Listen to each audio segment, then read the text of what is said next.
तो आज हम बात करने वाले हैं Realme 15 Pro के बारे में, जिसमें आपको पीछे देख के ऐसा लगेगा कि 3 कैमरा दिए गए हैं, बट एक्चुअली यहाँ पे सिर्फ 2 कैमरास हैं। एंड ये बहुत स्ट्रेंज चीज़ है क्योंकि नॉर्मली फोन्स क्या करते हैं, जो एक खाली जगह होती है, जो डमी कैमरा होता है वो नॉर्मली छोटा लगाया जाता है। बट यहाँ पे अगर आप पूरा सेटअप देखोगे, ये जो नीचे वाला कैमरा है यहाँ मैं आपको दिखा दूंगा, ये एक डमी है। आपको एक्चुअली इसमें 2 कैमरास मिलते हैं, 50 मेगापिक्सल के हैं। टेक्निकली काफ़ी स्ट्रॉन्ग कैमरास हैं। Primary camera and ultra wide दोनों आपको 50 मेगापिक्सल के सेंसर्स मिलते हैं। इवन जो फ्रंट कैमरा है, सेल्फी कैमरा, वो भी 50 मेगापिक्सल का है। तो टेक्निकली अगर आप देखोगे तो बहुत स्ट्रॉन्ग फोन है, बट आउटपुट कैसा है उसकी बात करते हैं। सबसे पहले फोटोज देखेंगे प्राइमरी कैमरा से। तो यहाँ पे एक चीज़ अच्छी है कि इसका क्लोज फोकस डिस्टेंस अच्छा है। अगर आप फ्लैश वगैरह की फोटो लेते हो तो एक्सपोजर अच्छे से कंट्रोल करता है, कलर्स वगैरह आपको बढ़िया मिलेंगे। पर यहाँ पे सबसे बड़ी दिक्कत इस फोन के साथ है डायनामिक रेंज को लेके। अगर आप ये फोटोज देखोगे, अगर आप फोटोज बैकलाइट में ले रहे हो तो भूल ही जाओगे, आपका फोरग्राउंड जो है वो प्रॉपर्ली एक्सपोज आएगा, बिकॉज बहुत डार्क फोटोज आ रही हैं। डायनामिक रेंज बहुत लेफ्ट राइट हो जाएगा, मतलब आप अच्छी फोटोज विद बेटर शैडोज नहीं निकाल पाओगे। बहुत कॉन्ट्रास्टी लोग ये कैप्चर करते हैं, स्पेशली अगर आप साइड या बैकलाइट में फोटो लेते हो और रैंडमली आपकी कभी फोटोज थोड़ी डार्क आ जाएंगी, थोड़ी करेक्टली एक्सपोज आ जाएंगी, तो वो एक चीज़ है। बाकी एजेस मुझे थोड़े सॉफ्ट लगे। नॉर्मली अगर आप देखोगे फोटोज के एजेस जो हैं वो थोड़े सॉफ्ट साइड पे हैं, बट ओवरऑल जो शार्पनेस है फोटो की वो शार्पर है। आपको अच्छी शार्प फोटोज मिलेगी, बस एजेस थोड़े से सॉफ्ट रहेंगे। बाकी अगर कलर्स की बात की जाए, थोड़े वाइब्रेंट कलर्स हैं बट देखने में अच्छे लगते हैं। जो ग्रीन्स, रेड्स, ब्लूज हैं वो थोड़े अच्छे निकल के आते हैं, थोड़े वाइब्रेंट लगते हैं। बट उस वजह से क्या होता है, आपका जो फेस है वो थोड़ा वार्म दिखने लग जाता है। तो अगर आप फेस वाली फोटो ज़्यादा लेने वाले हो अपनी या फ्रेंड्स एंड फैमिली की, तो आपको फेस थोड़ा सा वार्मर साइड पे दिखेगा। बैकलाइट में भी जब हम फोटोज़ ले रहे थे ह्यूमन सब्जेक्ट के अपने टीम मेंबर्स में आपस में, तो वहाँ पे फेस बहुत इजीली डार्क हो रहा था। तो जो प्रोसेसिंग है फेस की वो उस फ़ोन की उतनी बढ़िया नहीं है। एंड इवन हमने इंडोर कैफ़े में कुछ फ़ोटोज़ लिए थे, यहाँ भी अगर आप फेस की फ़ोटोज़ देखोगे, कलर थोड़ा वार्मर साइड पे है और थोड़ा अंडर एक्सपोजर, थोड़ी डार्क फोटोज़ आती हैं। तो ओवरऑल इसका जो डायनामिक रेंज को लेके थोड़ा पंगा है ना, वो कहीं ना कहीं फ़ोटोज़ को थोड़ा ख़राब बना देता है। बट अदरवाइज प्रोसेसिंग अच्छी है, डिटेल बढ़िया है, कलर्स वगैरह सब आप बढ़िया कैप्चर कर सकते हो। लो लाइट में अगर आप फोटोज़ लेने वाले हो, शार्प आती हैं। कई बार आपको थोड़ा सा ओवर शार्पनिंग वाला लुक लग सकता है, बट एक चीज़ अच्छी है कि आप अगर कहीं भी फ़ोन मूव करते हुए लो लाइट में फोटो लेते हो, शार्प फोटोज मिलेंगी। एंड ओवरऑल बढ़िया लो लाइट आउटपुट आप एक्सपेक्ट कर सकते हो। Moving on to ultra wide angle camera, सबसे बढ़िया चीज आपको एक बिगर सेंसर 50 मेगापिक्सल का मिलता है, जिस वजह से बढ़िया अल्ट्रा वाइड एंगल फोटोज आती हैं। बट यहाँ पे एक दिक्कत है, वो है कलर शिफ्ट का, जो आप यहाँ पे देख सकते हो। एकदम से जो फोटो है वो ब्लू कलर की हो जाती है और ये बहुत अजीब सा इफेक्ट है। मुझे नहीं पता कि अपडेट से सही होगा या नहीं होगा, आइडियली होना चाहिए, but you should be aware about it. Edges जो हैं वो शार्प हैं अल्ट्रा वाइड कंसीडर करते हुए, तो आपको सेंटर टू एजेस बहुत बढ़िया डिटेल, बहुत बढ़िया शार्पनेस मिलने वाली है। बट अगेन यहाँ पे भी अल्ट्रा वाइड में डायनामिक रेंज बहुत स्ट्रगल करता है। बैकलाइट में स्पेशली बहुत डार्क फोटोज आती हैं, HDR उतना बढ़िया नहीं निकल पाता। कलर्स पंची हैं, वाइब्रेंट है, बट कई बार फेस जो है उसको ये थोड़ा सा वार्मर साइड पे और डार्क कैप्चर कर लेता है। तो वो एक कुछ चीज़ें हैं जो आपको कंसिडर करनी पड़ेंगी। बट जो इसका हाईलाइट कंट्रोल है दैट इज एक्सीलेंट। अगर आप जितनी भी फोटोज देखोगे, चाहे क्लाउड्स हैं चाहे स्काई हैं, बहुत अच्छे से हाईलाइट कंट्रोल करता है। बट उसका माइनस पॉइंट ये है कि जो शैडो एरियाज है वो कहीं ना कहीं थोड़े डार्क रह जाते हैं। बाकी लो लाइट की अगर मैं फोटोज की बात करूँ, काफ़ी शार्प आउटपुट है। हाँ, थोड़ा ज़्यादा कॉन्ट्रास्टी है, वाइब्रेंट है, बट नॉइस आपको थोड़ा ईजिली दिखता है। तो आई वुड से अगर आप अल्ट्रा वाइड एंगल में ज़्यादा लो लाइट फोटोज लेने वाले हो, आपको अच्छा आउटपुट प्राइस के हिसाब से मिल जाएगा। अब हम आते हैं टेलीफोटो फोटोज पे। अब आपको कोई टेलीफोटो कैमरा नहीं मिलता, बट हमने 2x जूम करते हुए कुछ फोटोज ली हैं। तो यहाँ पे आपको कलर थोड़ा वाइब्रेंट लगेगा, बट जो डिटेल्स हैं वो कहीं ना कहीं थोड़ा सॉफ्टर साइड पे है। मतलब आपको उतनी शार्पनेस नहीं दिखेगी जितनी 2x में होनी चाहिए।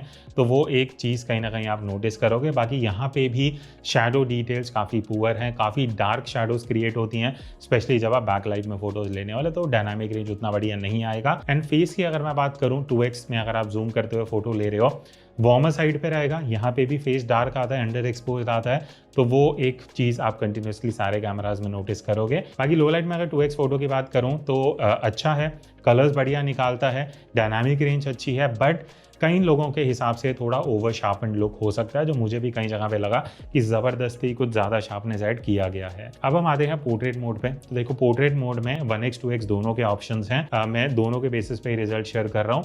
कलर्स आपको थोड़े वाइब्रेंट मिलेंगे। आई थिंक कई लोगों को ये चीज़ अच्छी लगेगी, आप अप्रिशिएट करोगे अगर आपको सैचुरेटेड कलर्स पसंद है।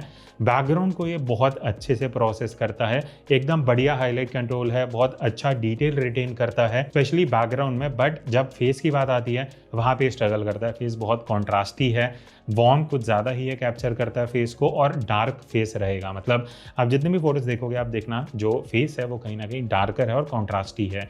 डायनामिक रेंज यहाँ पे भी ये स्ट्रगल करता है। बैकलाइट में हाईलाइट बढ़िया कंट्रोल करेगा, बट जो फेस है जहाँ पे मेन फोकस होना चाहिए उसको कहीं ना कहीं डार्क करता है। अब बात रही 50 मेगापिक्सल मोड की, तो जैसे मैंने आपको बताया प्राइमरी एंड अल्ट्रा वाइड दोनों में आपको हाई रेजोल्यूशन मोड मिलता है, दोनों में ये बढ़िया डिटेल कैप्चर करता है। थोड़े वाइब्रेंट कलर्स हैं बट प्रोसेसिंग अच्छी है। डायनामिक रेंज वगैरह आप बढ़िया अगर फोटोज को क्रॉप कर रहे हो रिकवर कर सकते हो। लास्ट में अगर मैं सेल्फी की बात करता हूँ, अब सेल्फी में मुझे एवरेज आउटपुट लगा, क्योंकि डायनामिक रेंज मुझे उतना अच्छा नहीं लगा। मतलब शैडो जो है वो थोड़ी इजीली डार्क हो रही है, हाईलाइट उतने अच्छे से कंट्रोल नहीं हो पा रहा, और डिटेल मुझे कहीं ना कहीं स्लाइटली थोड़ी सॉफ्टर साइड पे लगी। इवन पोर्ट्रेट सेल्फी की अगर मैं बात करूँ, थोड़ा इजीली शेक आ रहा था फोटोज में, जो मैंने यहाँ पे थोड़ी फोटोज खींची थी। एंड हाईलाइट कंट्रोल भी मुझे ऐसा लगता है कि बेटर हो सकता था। अगर आप कैजुअली सेल्फी लेने वाले तो ठीक है, बट अगर आप सेल्फी को लेकर थोड़े सीरियस हो आपको उतना बढ़िया आउटपुट नहीं लगेगा। तो क्या आप भी अपने स्मार्टफोन कैमरा से कुछ इस तरीके की प्रोफेशनल फोटोज कैप्चर करना चाहते हो, आप ज्वाइन कर सकते हो मेरा 5 आवर्स का ऑनलाइन फोटोग्राफी कोर्स, जहां पे मैं आपको बेसिक्स ऑफ फोटोग्राफी सिखाने वाला हूं कि कैसे आपको एक्सपोजर कंट्रोल करना है, कैसे सीन्स को कंपोज करना चाहिए, जब आप किसी भी सिचुएशन में फोटो ले रहे हो क्या क्या चीजें आपको ध्यान रखनी चाहिए, फोटोज कैसे एडिट करनी है, ये सारी चीजें हम इस कोर्स में सीखने वाले हैं। तो बाकी की डिटेल्स आपको जो डिस्क्रिप्शन में लिंक है वहां जाके मिल जाएंगी। और 750 से ज्यादा मोबाइल फोटोग्राफर्स ऑलरेडी ये कोर्स अवेल कर चुके हैं, और अभी स्पेशल ऑफर भी चल रहा है जहां पे आपको 20% डिस्काउंट मिलेगा using this coupon code. So join me on this journey and learn how to click better photos using any smartphone camera. अब हम आते हैं इस वीडियो के सेकंड पार्ट पे, जहां हम वीडियो परफॉर्मेंस की बात करने वाले हैं। अच्छा, अभी अगर वीडियो की बात करें, सबसे पहले हम प्राइमरी कैमरा यूज कर रहे हैं 1x को यूज करते हुए। 4K 30 पे अभी हम रिकॉर्ड कर रहे हैं, बट आपको 4K 60 का भी ऑप्शन मिलता है। तो just to keep things standard हम 4K 30 पे शूट कर रहे हैं ताकि आपको भी थोड़े क्लियर पिक्चर पता लग जाए। बाकी ये इंडोर थोड़ा सा एरिया है, यहाँ से विंडो लाइट आ रही है। अब ये सेटअप से हम थोड़ा साइड को आ गए हैं। अब क्योंकि प्राइमरी वीडियो से शूट हो रहा है तो थोड़ा शैडो एरिया भी रहेगा, वो भी पता लग जाएगा, डायनामिक रेंज, वो सारी चीज़ें। ऑडियो हमारा इंटरनल माइक्रोफोन से है तो वो आपको पता लगता रहेगा। बाकी हमने जो और अलग सिचुएशन में आउटडोर में शूट करा है वो एक बार देखते हैं। अब देखो वीडियो में मैं सबसे पहले इसका एक बहुत बड़ा बग हाईलाइट करना चाहूँगा। आप ये सैंपल में देख सकते हो, कलर जो शिफ्ट हो रहा है ना, ब्लू से ग्रीन एंड देन वापस ग्रीन, और ये जो बैक एंड फोर्थ हो रहा है कलर्स का, ये आपने शायद ही किसी फ़ोन में देखा होगा। तो एक बहुत बड़ा बग है जो अभी आपको इस फ़ोन में मिलेगा। अब मुझे नहीं पता अपडेट से सही होता है नहीं होता, but this is something that needs to be highlighted. But इसको छोड़ के अगर हम बाकी चीज़ों के बारे में बात करें, एक्सपोजर शिफ्ट इसका काफ़ी अच्छा है। जो कंट्रोल ऑफ एक्सपोजर है, जब एक लाइटिंग से दूसरी लाइटिंग में हम मूव कर रहे हैं, शूट करते हो, काफ़ी अच्छे से कंट्रोल करते हो और देखने में नेचुरल लगता है। कलर्स की बात की जाए, वाइब्रेंट है, अच्छे कलर्स निकल के आते हैं, सैचुरेटेड है, बट फेस जो है इस वजह से कहीं ना कहीं वार्मर टोन पे चले जाता है। बट स्टेबलाइजेशन आपको अच्छी मिलेगी अगर आप चलते हुए वीडियो शूट कर रहे हो, तो जिटर्स ज़्यादा इजीली देखने को नहीं मिलेंगे। तो ओवरऑल वीडियो अच्छा है, बढ़िया वाइब्रेंट वीडियो निकल के आता है, डायनामिक रेंज बढ़िया है। बट वो जो कलर इशू वाला जो दिक्कत है, ये हमें नॉर्मल सिचुएशन में नोटिस नहीं हुआ, स्पेशली जहाँ फ्लावर्स वगैरह थे ना, जहाँ बहुत ज़्यादा कलर्स थे, वहाँ पे ये कहीं ना कहीं दिक्कत आ रही थी। बाकी लो लाइट वीडियो की अगर बात रही, मुझे ऐसा लगा कि वीडियो सॉफ्टर है, डिटेल्स कम है, एंड हाईलाइट कंट्रोल काफ़ी बेटर हो सकता था प्राइस के हिसाब से। और जितने भी हमने वीडियो शूट कर रहे हैं, अगर हल्का सा भी वॉक करते हुए शूट किया गया है तो जिटर थोड़ा इजीली यहाँ पे कैप्चर हुआ है। तो लो लाइट इसका उतना बढ़िया नहीं है। अब हम आते हैं अल्ट्रा वाइड एंगल वीडियो पे। अच्छा, अब अल्ट्रा वाइड एंगल वीडियो में एक चीज़ ये है कि रियलमी में आपको 4K रेजोल्यूशन मिलता है, जो अगेन इस बजट में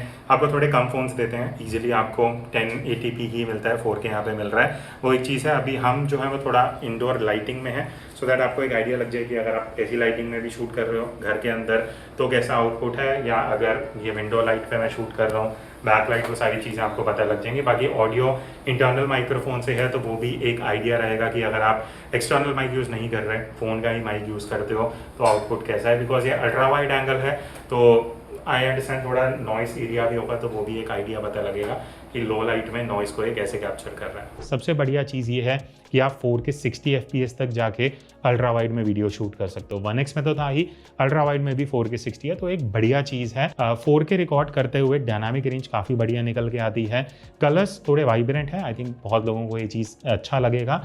डिटेल अच्छी हैं, ओवरऑल जब आप वीडियो शूट करने वाले हो बढ़िया आउटपुट आप एक्सपेक्ट कर सकते हो। बट जो एक्सपोजर का शिफ्ट है वो उतना अच्छा नहीं है, बहुत ईजिली एक्सपोजर ऊपर नीचे शिफ्ट होता हुआ दिखता है, वो मुझे लगता है कि प्राइस के हिसाब से बेटर हो सकता था। बाकी अगर आपको वाइड एंगल वीडियो शूट करनी है, आप अच्छा आउटपुट एक्सपेक्ट कर सकते हो। लो लाइट में वीडियो शार्प है बट नॉइज बहुत ईजिली आ जाती है। अब क्योंकि इसका जो आउटपुट है वो थोड़ा कॉन्ट्रास्टी है, शेडोज को भी डार्क करता है और नॉइज थोड़ा ईजिली दिखता है। तो again I would say 4K resolution के हिसाब से आपको आउटपुट अच्छा मिलता है बट प्रोसेसिंग थोड़ी बेटर हो सकती थी। बाकी 2x वीडियो की भी बात कर लेते हैं। अच्छा, आप ये वीडियो देख रहे हो ये हम 2x में शूट कर रहे हैं। ये डिजिटल जूम हो रहा है प्राइमरी सेंसर को यूज़ करते हुए। उस वजह से आपको 4K का ऑप्शन तो मिल जाता है। तो अगर आप 4K में भी वीडियो शूट कर रहे हो जूम करते हुए, कुछ इस तरीके का आउटपुट है। डायरेक्ट लाइट आ रही है तो एक्सपोजर का पता लगेगा। बाकी अगर मैं थोड़ा सा शैडो एरिया में आ जाता हूँ जहाँ पे उतनी लाइट नहीं है तो अभी भी एक आइडिया लगेगा कि अगर आप एकदम ब्राइट लाइट में भी नहीं हो, थोड़ा कम लाइट में ये 2x में कैसे वीडियो निकालते हैं। अब जब आप जूम करते हुए वीडियो शूट करते हो 4K रेजोल्यूशन आपको मिलेगा, डिटेल्स अच्छी हैं, कंसिस्टेंट प्रोसेसिंग आपको मिलेगी। अगर आप ज़्यादा वीडियो शूट करने वाले हो, फेस टोन वगैरह नॉर्मल ह्यूमन सब्जेक्ट के बिना भी अगर आप वीडियो शूट कर रहे हो तो आप अच्छी जूम करते हुए वीडियो एक्सपेक्ट कर सकते हो 4K में। लो लाइट की अगर मैं बात करूँ, यहाँ पे उल्टा है, यहाँ पे वीडियो सॉफ्ट है, डिटेल्स कम है, ओवरऑल आपको देख के उतना शार्प आउटपुट नहीं मिलेगा जितना डे टाइम में आता है। तो अभी मैं फ्रंट कैमरा से शूट कर रहा हूँ, तो इंडोर था, अब मैं बाहर बालकनी एरिया में आया हूँ। तो पहली चीज़ बैकलाइट में कैसा डायनामिक रेंज है वो सारी चीज़ें, एंड अल्ट्रा वाइड का ऑप्शन आपको मिलता है कि आप वाइड एंगल में वीडियो शूट कर सकते हो। अभी मैं एकदम डायरेक्टली सनलाइट पे हूँ तो वो एक आपको थोड़ा आइडिया देगा बेटर की साइड लाइट फ्रंट लाइट वो सब क्या है। बढ़िया चीज़ है, रेजोल्यूशन में आपको 4K 60 FPS का ऑप्शन मिलता है, तो आप हाई रेजोल्यूशन में वीडियो ईजिली शूट कर सकते हो और 4K 60 या 4K 30 में जाके भी कर सकते हो। एंड अभी जो आप देख रहे हो दिस इज़ अल्ट्रा वाइड। यहाँ से मैं 1x पे एक बार स्विच कर लेता हूँ तो ये 1x है एंड ये अल्ट्रा वाइड है। आपको 2x का भी ऑप्शन मिलता है जहाँ आप इतना जूम कर सकते हो, अदरवाइज़ वापस हम अल्ट्रा वाइड पे जा सकते हैं। अब मैं आउटडोर से इंडोर आया हूँ तो कैसे लाइट अडेप्ट हो रही है, कैसे वो सारा कंट्रोल हो रहा है, एंड ऑब्वियसली जो ऑडियो है वो इंटरनल माइक्रोफोन से। अच्छा, अब आपको पोर्ट्रेट वीडियो का भी एक ऑप्शन मिलता है, मतलब आप इस तरीके से अगर वही जैसे पोर्ट्रेट फोटो होती है वैसे पोर्ट्रेट वीडियो है जहाँ आपको ब्लर इफेक्ट मिल जाता है थोड़ा बहुत। तो अगर आपको शूट करना है, आप 1080p रेजोल्यूशन ऑप्शन मिलता है, तो इस रेंज के फ़ोन से हम 1080p ही आता है, ताकि एज डिटेक्शन वगैरह कैसा आ रहा है वो एक आपको आइडिया लग जाएगा। मैं थोड़ा क्लोजर लुक दे देता हूँ। अगर मैं साइड में देख रहा हूँ चश्मे वगैरह के एजेस जो हैं वो कैसे कैप्चर हो रहे हैं। तो ऑप्शन मिलता है कि आप 1x से 2x पे स्विच कर सकते हो। अगेन वो डिजिटल जूम है, डिजिटल क्रॉप है, तो वो एक आइडिया आपको लग जाएगा, बट शूट करते टाइम ही आप 1x एंड 2x में ईजिली स्विच कर सकते हो। बट एक इंपॉर्टेंट चीज़ जो मैं आपको हाईलाइट करना चाहूँगा, जब आप वीडियो रिकॉर्ड कर रहे हो 4K 30 FPS पे अगर मैं रिकॉर्डिंग ऑन करता हूँ तो यहाँ से मैं दोनों लेंस पे स्विच कर सकता हूँ, अल्ट्रा वाइड 1x। बट अगर आप 4K 60 FPS पे जाते हो और फिर रिकॉर्डिंग को ऑन करते हो, अब यहाँ पे आपको 1x से अल्ट्रा वाइड पे स्विच करने का ऑप्शन नहीं मिलता। तो एक चीज़ मुझे सही नहीं लगी, बिकॉज आप दोनों में 4K 60 दे रहे हो तो लेंस स्विचिंग का भी ऑप्शन होना चाहिए। तो जिस लेंस से आप स्विच करोगे 4K 60 में आप उसी पे रिकॉर्ड कर पाओगे। 4K 30 पे जाते हो तो आप लेंस स्विचिंग कर सकते हो। तो ये था एक detail camera testing Realme 15 Pro का। मेरा इसके बारे में रिव्यू क्या है, देखो 34,000 का फ़ोन है, कूपन वगैरह लगा के आपको 32,000 तक का मिल जाना चाहिए डिस्काउंट एंड ऑल के बाद। आई थिंक 32,000 में मुझे Realme से बहुत ज़्यादा बेटर एक्सपेक्टेशंस थी in terms of consistency. Video में जो वो कलर शिफ्ट वाली दिक्कत थी, जो डायनामिक रेंज को लेके फोटोज़ में बहुत इशूज़ हैं, वो एड्रेस होनी चाहिए। अगर वो रिजॉल्व होते हैं तो शायद एक ही बढ़िया कैमरा फ़ोन निकल के आ सकता है। अभी के लिए it is not one of the best options. आपकी क्या व्यूज़ है कमेंट करके बताना, और इसका कंपैरिजन किसके साथ करना है उसके लिए आपको हमारे सेकंड चैनल पे जाना पड़ेगा, कुणाल मल्होत्रा 2.0। वहाँ पे सारे कंपैरिजन आते रहते हैं, लिंक आपको डिस्क्रिप्शन में मिल जाएगा।